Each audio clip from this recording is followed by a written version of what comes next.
Ahora continuamos conversando de proceso penal con nuestros invitados.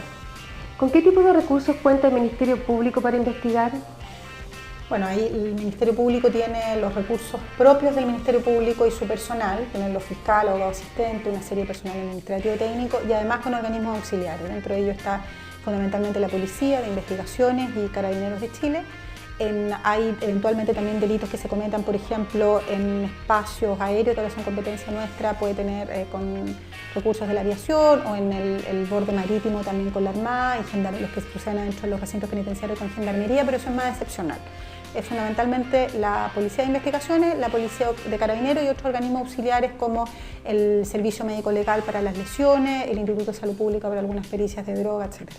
Ya, y durante la investigación, ¿qué papel juega el abogado defensor y el abogado querellante?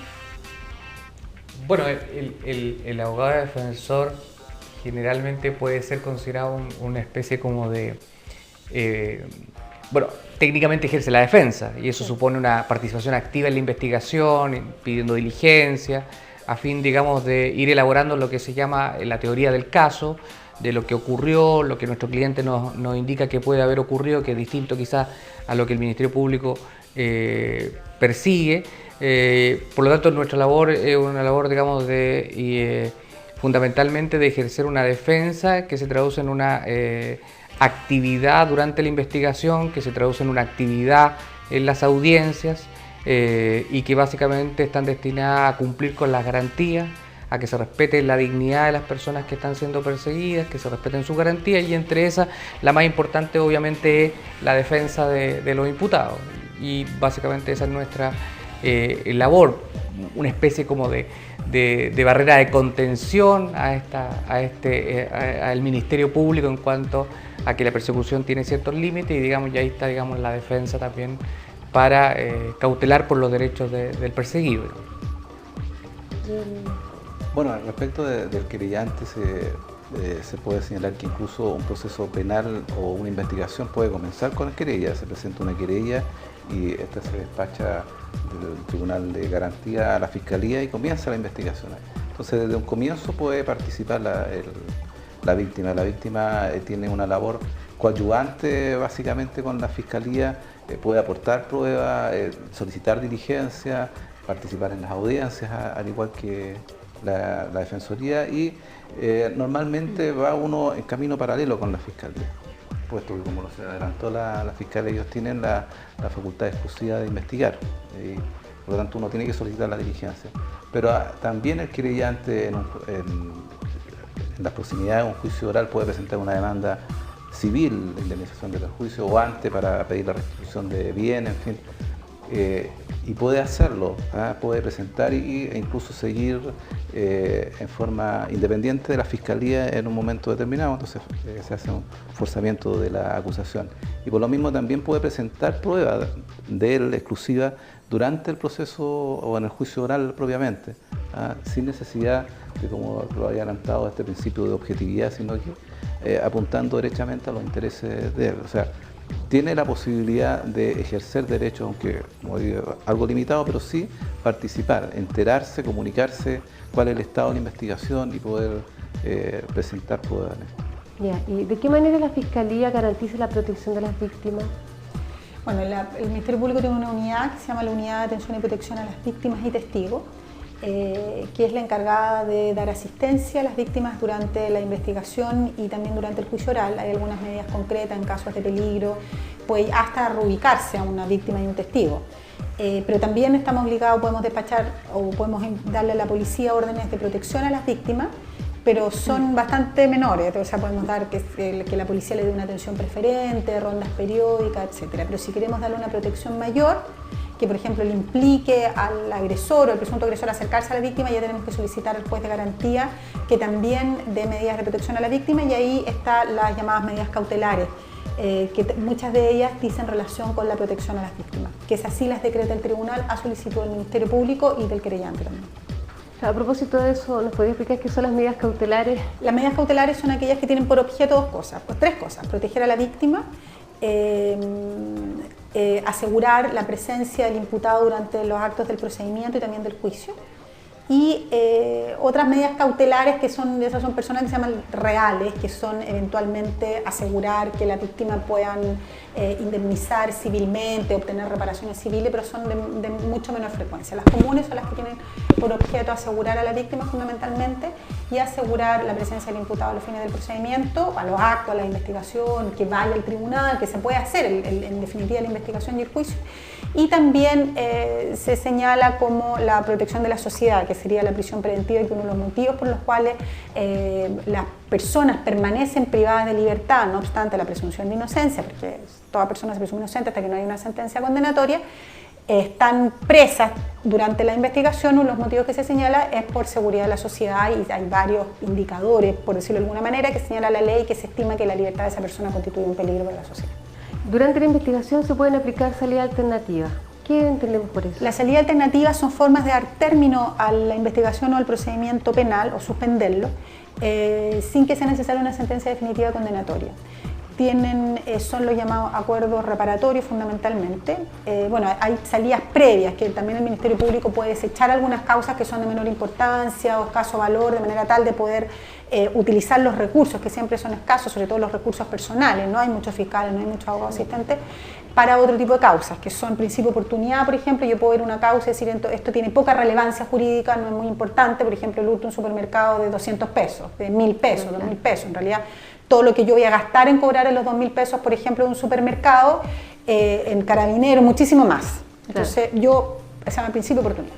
Lo inicio, que es cuando yo recibo un parte, una denuncia y el hecho no es constitutivo de delito. También es una salida que también de alguna manera a veces también se llaman facultativas, pero pueden ser también alternativas en el sentido amplio. Y bueno, puedo archivar, que ya lo vimos antes, pero también están las que normalmente se entienden como salidas alternativas, que son los acuerdos reparatorios y las suspensiones condicionales del procedimiento. Los acuerdos reparatorios es un acuerdo entre la víctima y el imputado. Solo se puede dar en delitos de carácter patrimonial, que solo afectan de alguna manera el interés de la víctima. Por ejemplo, los hurtos, las apropiaciones indebidas, las estafas, en que las partes acuerdan, y si en realidad las partes, la víctima se siente reparada, el imputado está dispuesto a repararle, el Ministerio Público no tiene nada que hacer y el juez la aprueba, ¿ya? Por regla general. Y las suspensiones condicionales son un acuerdo entre el imputado y el Ministerio Público, en que el imputado, existiendo determinados requisitos, por ejemplo, que no haya sido condenado antes por crimen o simple delito, que la pena que se le pueda aplicar no sea superior a 3 años, que no tenga otra salida alternativa vigente, se puede aplicar esta que se llama suspensión condicional del procedimiento. ¿Por qué? Porque el procedimiento se suspende por un plazo que va de 1 a 3 años, y si el imputado cumple las condiciones y no comete un nuevo delito durante este tiempo, la causa se sobresee definitivamente. ¿Y cuáles serían los beneficios de esta salida alternativa? Los beneficios para un imputado es que puede evitarse bueno, que lo diga la defensa, porque es que sale ganancia. Puede ser beneficioso para el imputado.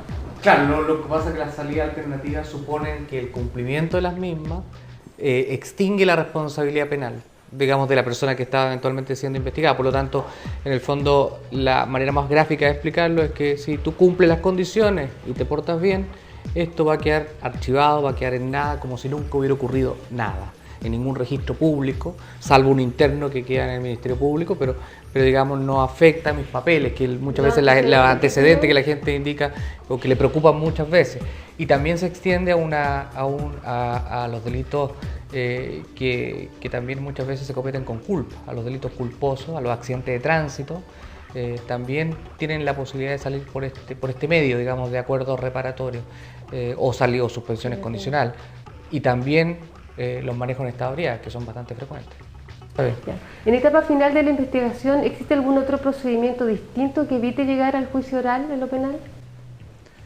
Bueno, dependiendo de la pena, se puede hacer a través ya desde el punto de vista de tener una sentencia. Tenemos el procedimiento abreviado cuando la pena requerida por la Fiscalía y el querellante eventualmente no sea superior a los 5 años. En ese evento se puede hacer, se hace ante el mismo Tribunal de Garantía, renunciando el imputado a un juicio oral y público donde la Fiscalía lleva el peso de probar efectivamente el delito y la participación. Por lo tanto, él es juzgado mediante la carpeta de investigación, los antecedentes que se han reunido. Y eso garantiza en un 90 y tanto por ciento de que va a ser una sentencia condenatoria. Si se da esos requisitos, se hace a través del procedimiento abreviado, como digo, en el juzgado garantía. En el caso también, respecto a la pena, si es un delito no superior a 3 años, se hace un procedimiento simplificado, que se parte de un requerimiento de la Fiscalía, se cita a la audiencia y el que en definitiva va a resolver va a ser el juez de ahí, ya sea que la persona acepte la responsabilidad y dicta el fallo ahí mismo, o si no acepta, se hace un procedimiento oral, un juicio oral, pero en el mismo tribunal de garantía. ¿Y con qué mecanismos de control cuenta la ciudadanía para conocer si la Defensoría y el Ministerio Público está cumpliendo adecuadamente con sus funciones? En el caso de la Defensoría, el anhelo es intentar tener un defensor técnico, no simplemente un letrado sentado al lado del imputado, sino una persona que tenga las competencias, ¿verdad? Y que pueda otorgar una defensa de calidad.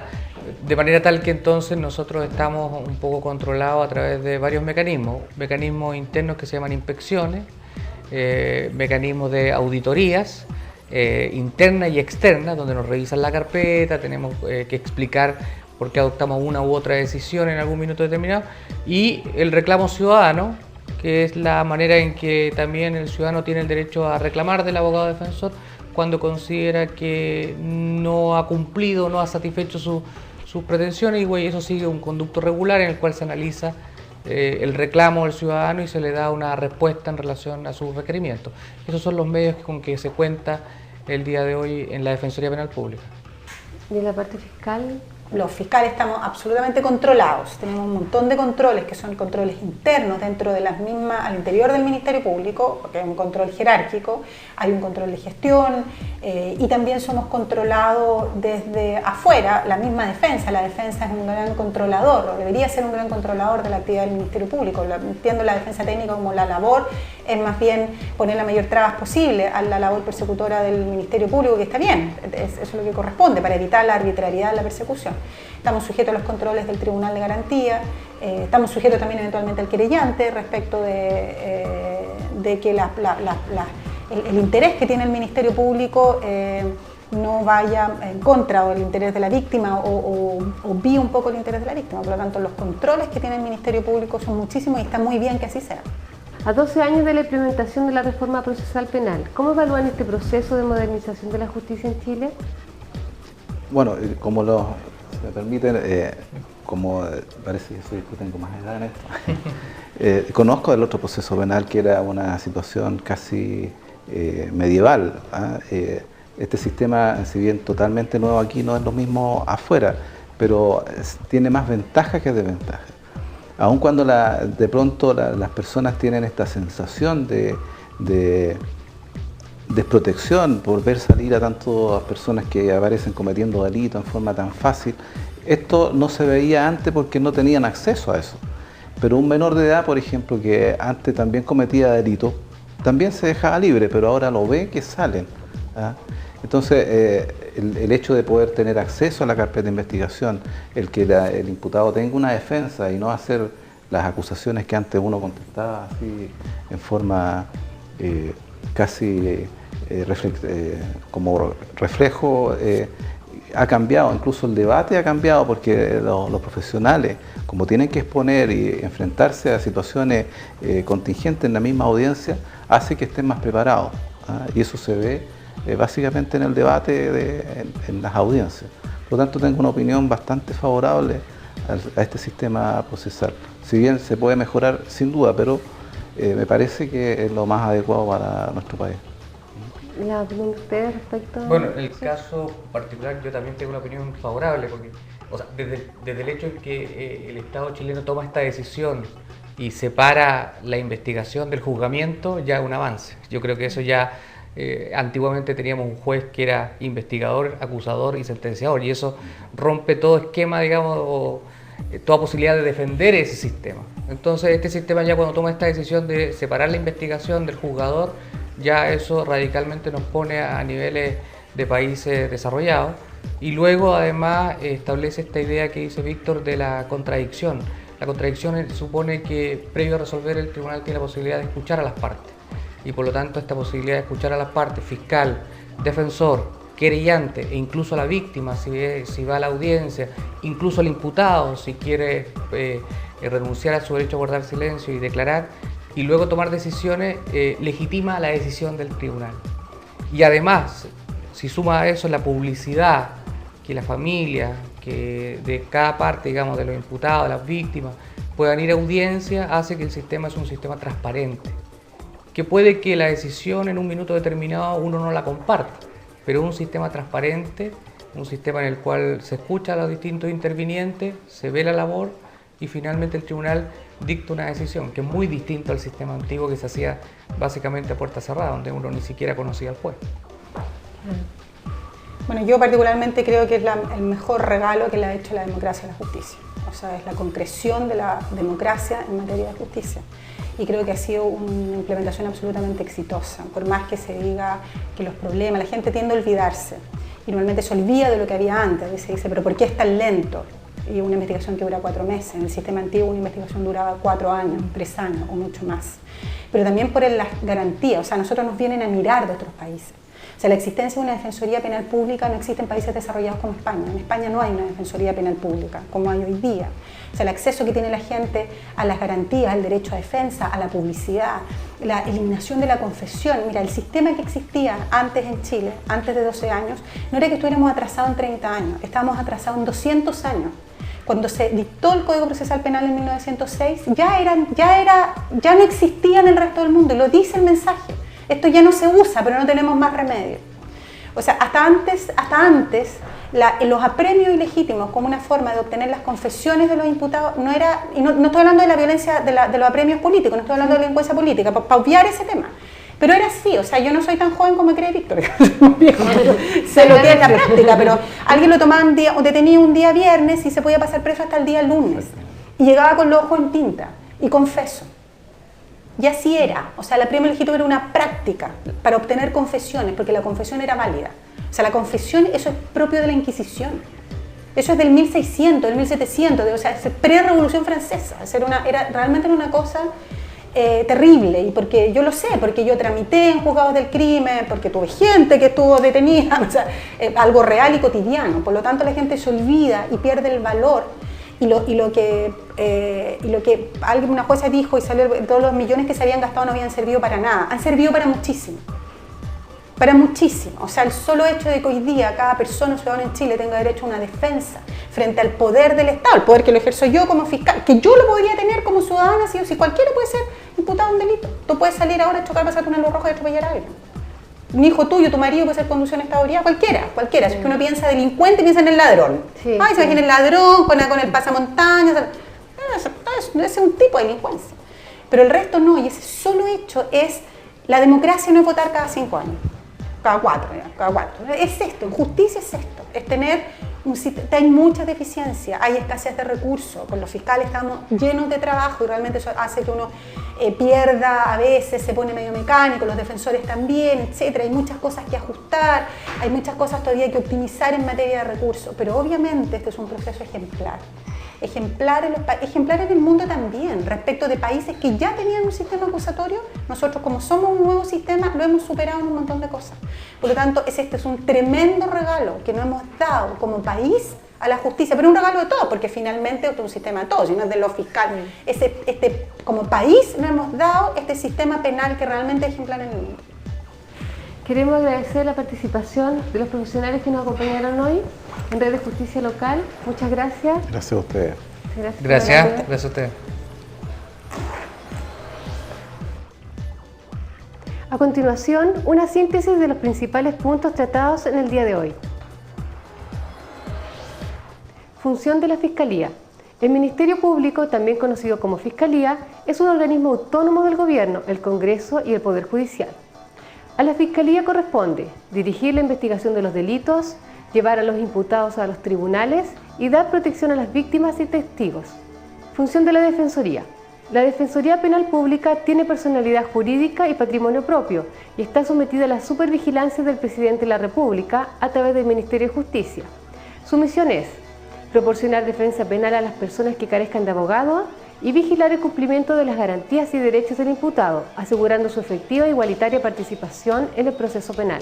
Función del abogado querellante. En el caso del Centro de Atención a Víctimas de Delitos Violentos dependiente de la CAFVAL, al abogado querellante corresponde la defensa y representación judicial de la víctima y su familia, presentación de querellas y demandas civiles, y apoyar en la persecución penal al fiscal velando por los intereses de la víctima. Muchas gracias por su compañía. Les dejamos invitados a un nuevo capítulo de Red de Justicia Local. Hasta pronto.